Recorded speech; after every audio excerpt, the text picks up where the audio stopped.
Hey y'all, it's Tiffany, HCG housewife, and it looks like I'm wearing the same clothes as yesterday because I am. At this preschool that I was hired at, we have to wear these polo shirts, and so yeah, it looks like I haven't changed clothes because I haven't. I have on different underwear, different pants though, but the shirt's the same. I'm sure y'all wanted a little bit of information about what my underclothes are like. Anyway, not having a good day today. I am so frustrated. I'm having a great, I keep saying, sorry. I'm having a great diet day just because I haven't been at home.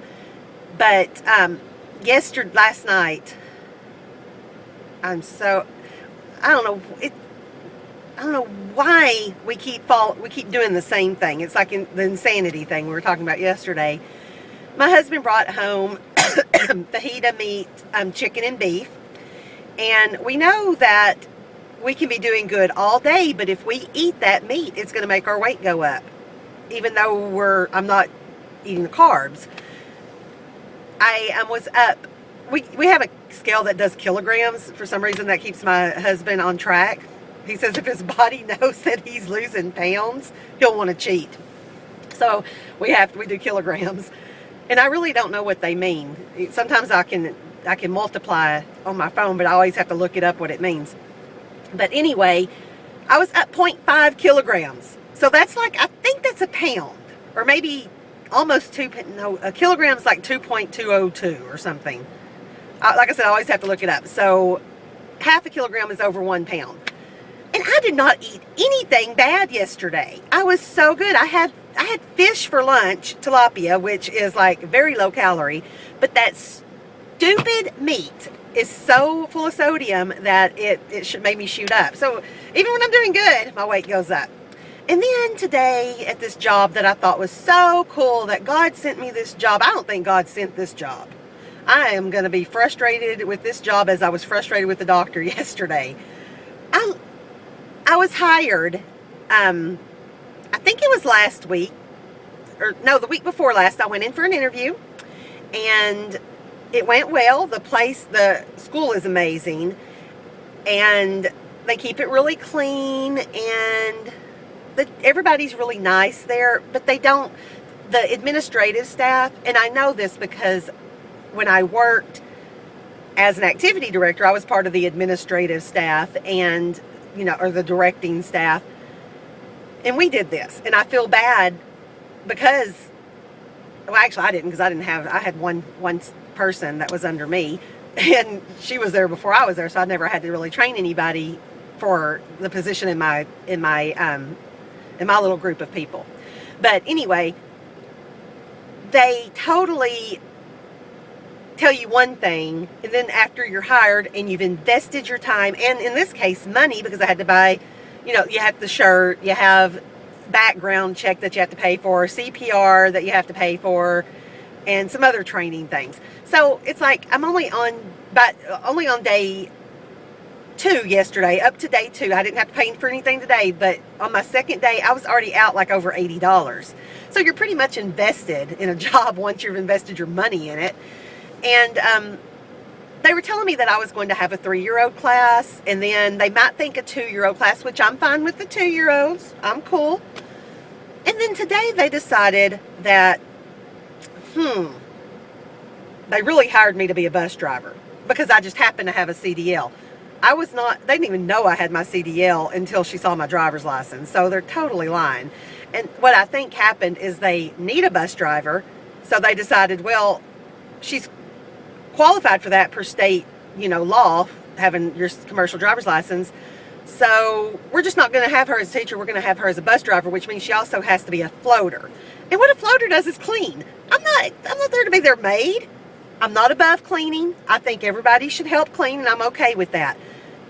But I came in and was interviewed as a preschool teacher, and that's what I was wanting to do. Here's the thing, okay? I need to work right now because we're saving for an adoption, so every little bit helps. But because I don't need to work for survival, my husband is our primary breadwinner. I really need to find something to do that I'm going to enjoy. And as many preschools that are out there, I'm sure I can find one that actually needs a preschool teacher. But what this has taught me is that I need to, well, I did ask questions. I was going to say it taught me to ask questions and be sure that I'm going to do the job I was hired for. And I'm okay with, being flexible and all, but they've just pretty much jerked me around all this week. I was so frustrated today that she'd called me. Okay, I was in a classroom observing and having a great time with the kids. If I'm with the kids, I was having a great time. But I was in there with the kids having so much fun. The kids were responding to me. We were engaged. They called me over the intercom to come in to meet with her before I leave. Okay, before I leave makes me think I'm going home. They never gave me a schedule of when I'll go home. Yesterday, she forgot I was there and finally came in and told me at like around 6 that, oh, you can go home. You should have went home a long time ago. Well, I didn't know. When you're just starting a job, you want to be compliant and do what, you don't want them to say, oh, we don't want you to work here. Now I really don't care though. But anyway, I'm starting to ramble because I'm so frustrated. They told me as I was leaving, oh, come back in 2 hours because we want you to go on the bus run to make sure you know the area. First of all, I don't know this area. I'm going to get so lost because the directions that the lady had written down for me were not right. And I was trying to make changes as we were going. But I'm going to get lost and not make it to pick up kids a few times, and they're going to be really mad at me. But anyway, she said, oh, come back in 2.5 hours and you'll go on the bus run. I was so frustrated by that point that I thought I was going home, and knowing that I'm going to have to stay in the neighborhood for 2.5 hours I've been sitting in Tom Thumb, the grocery store parking lot, because if by the time I got home, I'd have to come back, and then that's a waste of gas as well. I left the building, got into my car, and the tears just started coming. And I'm not really normally a big crier. Here lately I have been because of, trying to conceive and then the whole thinking about adoption. But that, the adoption thing's been happy tears. The trying to conceive wasn't very much happy tears. But then I had a lot of hormones in me. That's all cleared out. This isn't hormones. This is complete frustration. I was in tears when I left, and I was like texting my husband, complaining. My aunt just happened to call me, and she didn't mean to, but she called me, and so she got an earful of my frustration. So and I went into Tom Thumb, the grocery store here, and did a little shopping, so I do feel a little better. I mean, stuff we needed, like matzah and stuff for Passover. But so that's what y'all are getting an earful now too. But I didn't go through Whataburger over there to get a cheeseburger, and I didn't go in, when I went into Tom Thumb, I didn't buy a bunch of candy and ice cream, so I'm doing good on the emotional eating. But I had just had lunch, so I'm not really that hungry.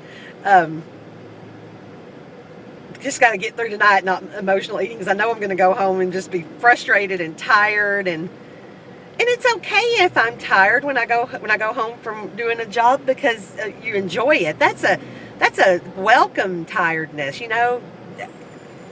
I was so excited about being the preschool teacher for these little 3-year-olds, and I know I'm not trying to sound conceited, but the lady who's in there, and this is what I kind of got from overhearing conversations, the lady that's in the 3-year-old room wasn't working out. So they were trying to find a politically correct way of getting her out of the room, and I was going to be in there.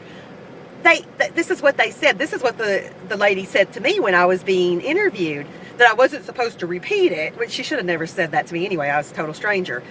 But I'm sure they haven't figured out a way to get her out of the room. So now they didn't have that position for me, and I just fit in the driving position. And it's just so frustrating. I just want to go punch that building over there. Or maybe punch that man that's driving that truck that just blocked me in. Why would somebody do that? I'm parked, I pulled through the parking space, and the truck kind of parked here. So now I'm going to have to back up to get out. Okay, it's getting on 10 minutes. I have said nothing, but y'all got an earful again. I'm going to try to get on tonight on my big computer and be able to answer the comments that everybody was so nice to make on my last vlog. Still thinking about doing an HCG round. I just don't know when. I don't know if I'm going to do it after Passover, or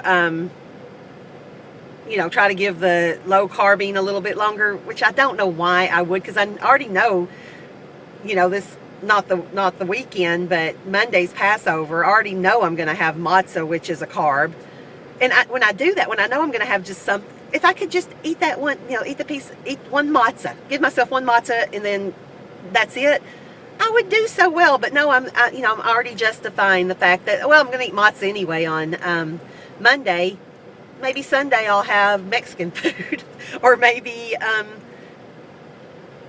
Monday night with that matzah we'll have fried fish instead of regular fish or whatever. See, I justify it, and that's why I am such a fat ass and can't maintain or can't lose more weight. Okay, anyway, I'm over 10 minutes now, and I will talk to you guys later. You sure you want me back on HCG and have to listen to me every day? All right, bye-bye.